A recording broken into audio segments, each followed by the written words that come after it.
Hey everyone, it's Austin.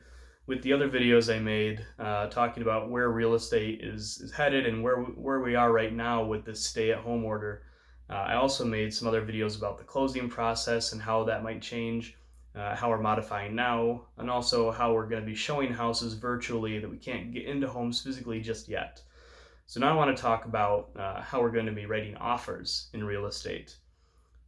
The process itself hasn't changed.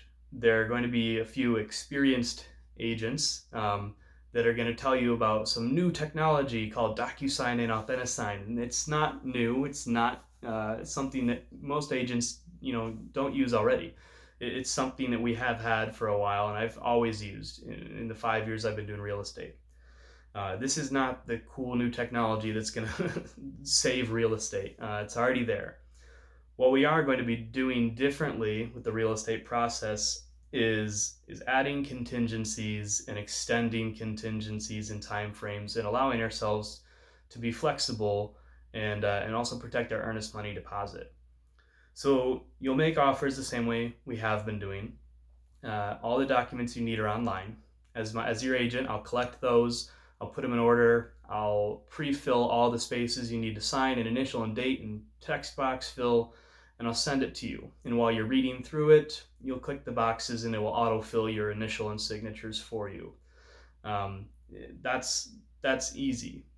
What we're also going to be adding to these offers are the inspection contingencies. We're going to be making those a little bit longer. At least that's what I'll be doing. I usually encourage buyers to move pretty quickly when it comes to inspections, because the quicker you can get through the inspections, the quicker you can order appraisal. But we're not trying to be aggressive right now. We're trying to be extremely safe. I understand that people have to buy houses right now, and there are other people who have to sell. So, and it's not going to happen as quickly as possible. It's not going to happen as quick as it used to. So we're going to be safe and we're going to protect that earnest money deposit and our own interests. And we're going to make those windows a little longer. Maybe instead of a week for inspections, we'll extend it out to 2 weeks, 14 days. And then because, then we have to wait to order the appraisal a little bit longer. The appraisals will probably take longer to get back as well, because appraisers may not choose to go out and do the work, which is fine. To stay at home. They don't have to leave. Or it just takes longer for them to get out and do things because, everyone's just taking a few extra steps to be safe and healthy. So with that, we might extend the closing window out. Usually we try to close around 30 days. We'll probably just push that out and, to 45 days, maybe even longer. For right now, for writing offers now at the end of March, I probably wouldn't even put anything until May as a potential closing date, because we want to protect our buyers. We can always close earlier if we're ready, but it's hard and it sometimes is unsafe to push time frames if it can't get done or something may come up later.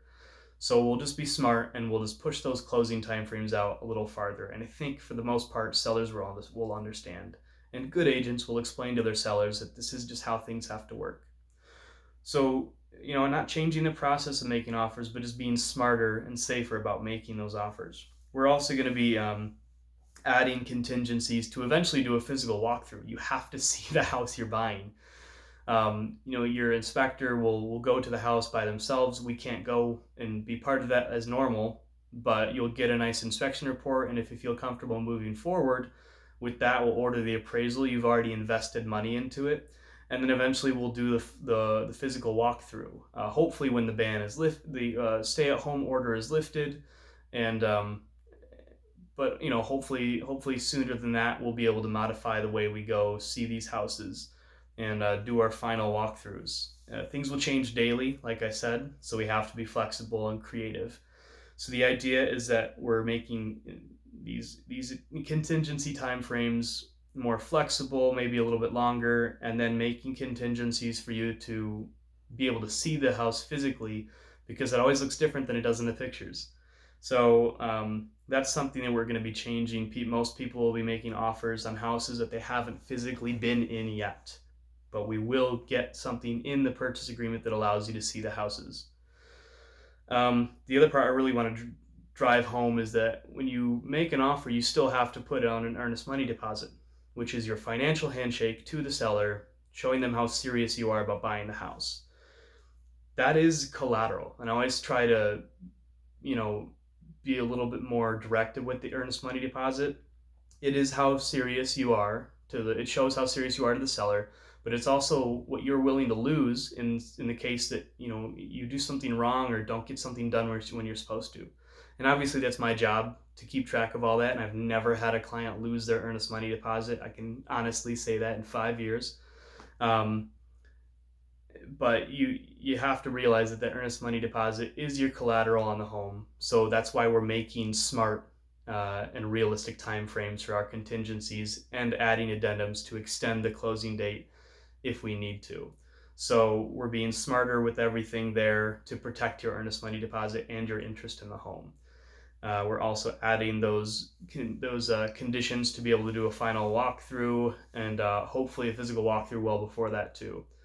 We are modifying, we're being flexible, we're trying to be creative in the real estate industry to help you as the buyers feel comfortable making offers. So if you have any more questions or need any more details about this, just let me know. Reach out. Text, call, email. You can reach me 248-977-9811. I'm here to help you make offers.